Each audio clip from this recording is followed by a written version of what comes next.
start now. Hope are you all doing all right tonight? You are happy to be here in this event launched by Laura? Okay, that's great. So, some of you know me already. My name is Rong Nia, and I'm specialized in finance and accounting. Tonight, I'm gonna talk to you about not things. Not things, but nothing. Nothing. Yeah. Awesome. Yeah. Yeah. So I'm specialized in finance and accounting, and I'm gonna talk to you about not things. Not things, but relationships. Yeah, not things, but relationships.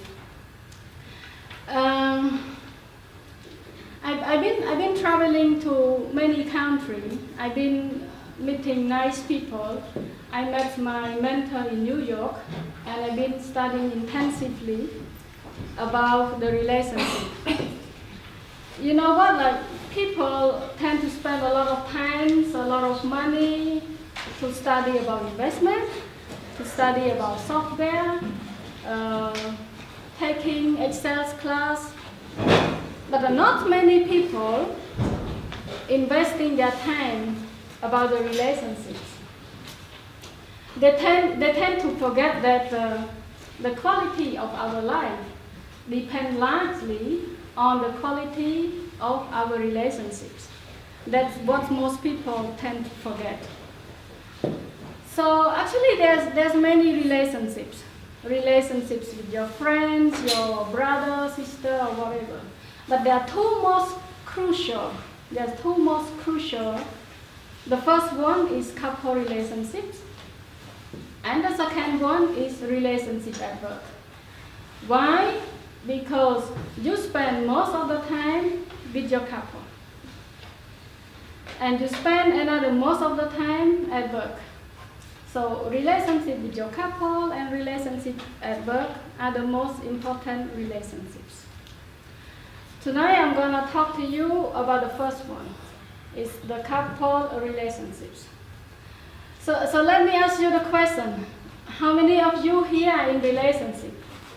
Let's say romantic relationships. Wow. Not so many, huh? Yay! Not so many. Okay. So how many of you wants to be in relationship? How many of you wants to be in relationship? Ever or not? Raise your hand. Now or like sometime forever? Now? Let's say, Okay. yeah, in the future. Okay. How many of you want to be in relationship? Wow. So look, so you still can spot there's people that are still single here. Okay. And finally, how many of you that want to be out of relationship that you are in right now? How many of you that want to be out of relationship that you are in right now? At least from time to time. Huh?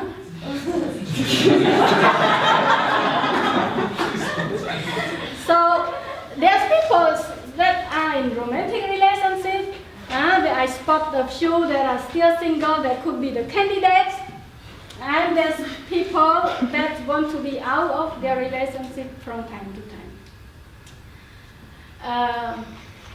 I'm gonna tell you about the revolution of relationship before and nowadays. So in relationship, we tend to have cycle. We have cycle of dating, and then loving each other, and presumably getting married, and having some problem, let's say cheating, and then divorcing. So remember the cycle: dating, loving, cheating, and divorcing.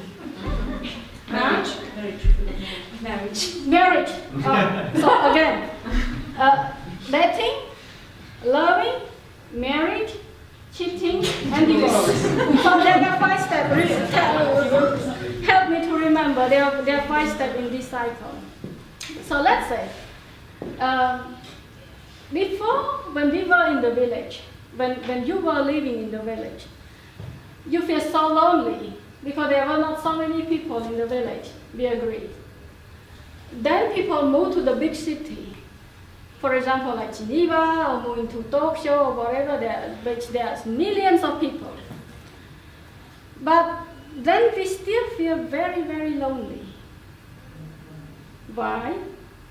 Because you know what? The real loneliness is not about having a few friends. The real loneliness is the feeling that you are in the middle of 100 people and nobody talks to you. It's called the loneliness in the crowd. And that is what people suffer a lot in the big city, as well as in Geneva. Do you think so? Yes. Yeah. Yeah. Okay. The first step, when we talk about dating, when you were in the village and there's only several options, you know how do people date? They meet face to face. Nowadays in the big city, people date through the apps.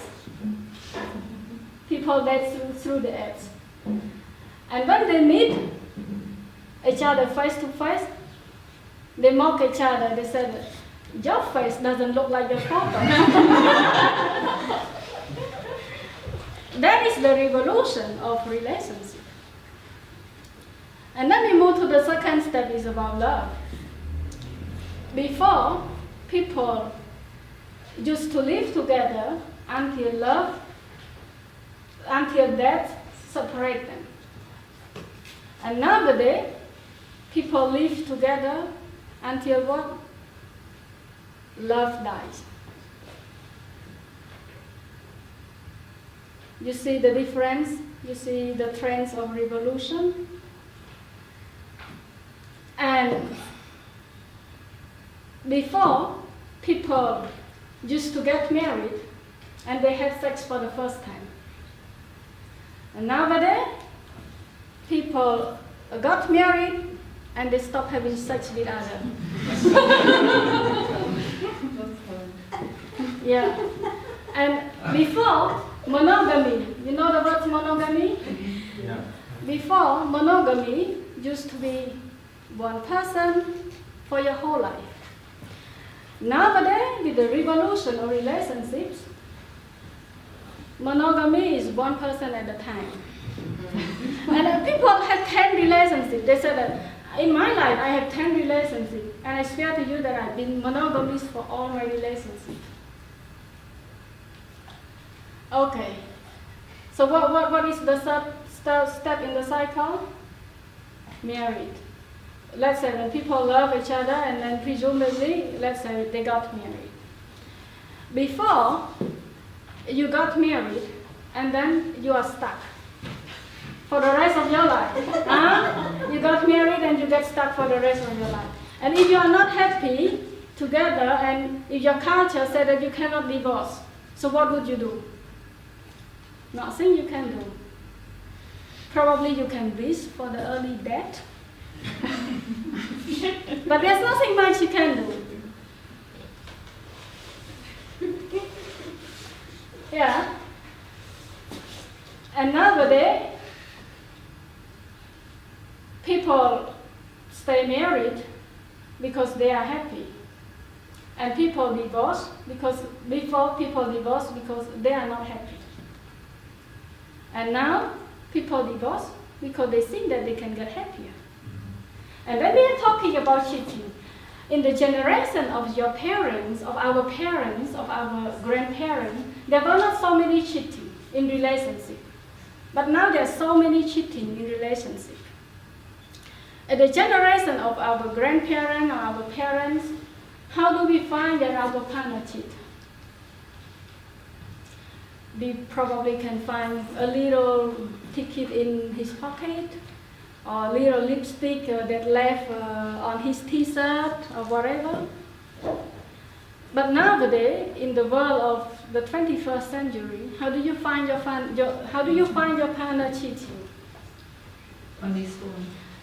On his phone, So there's a lot of exchange of photo, exchange of message, emotion, desire, wants to another on the phone. And I swear to you that the cheating or the affair of the 21st century is a debt of 1,000 cuts. The only thing that are the same for the generation of of our parents and the generation now is it doesn't hurt less today comparing to the cheating in the generations of our parents. Cheatings are always very painful. And as I said, people before used to divorce because they were unhappy, and now they divorce because they think that they can be happier.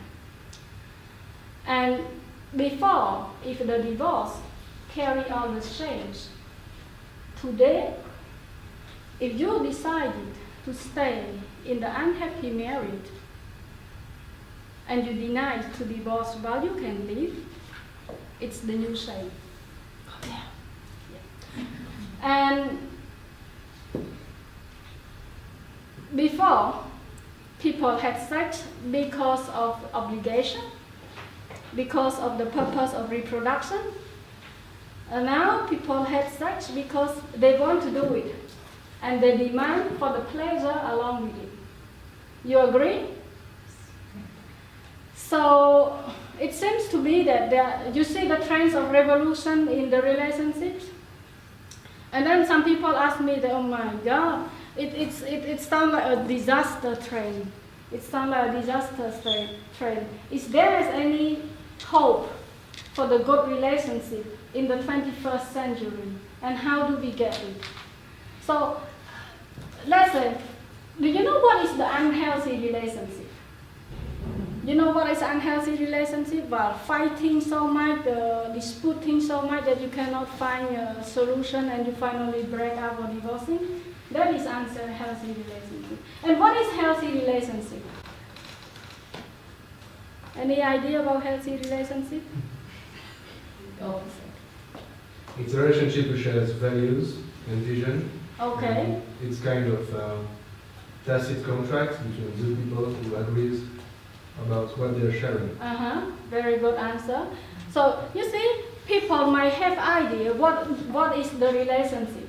What does the healthy relationship look like? But most people have no idea how to make one or how to create one.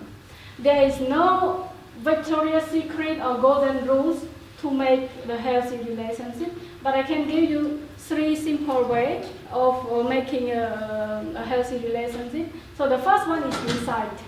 You know the word insight? That means you know who you are, you know about your personality, you know who your partner is, and you know about his personality. Yeah. And the second one is mutuality. Mutuality is the ability that you can understand one another of your partner. And finally is the emotional regulation. The emotional regulation is the ability that you can handle when there's the problem. For example, there's the conflict between you and your partner.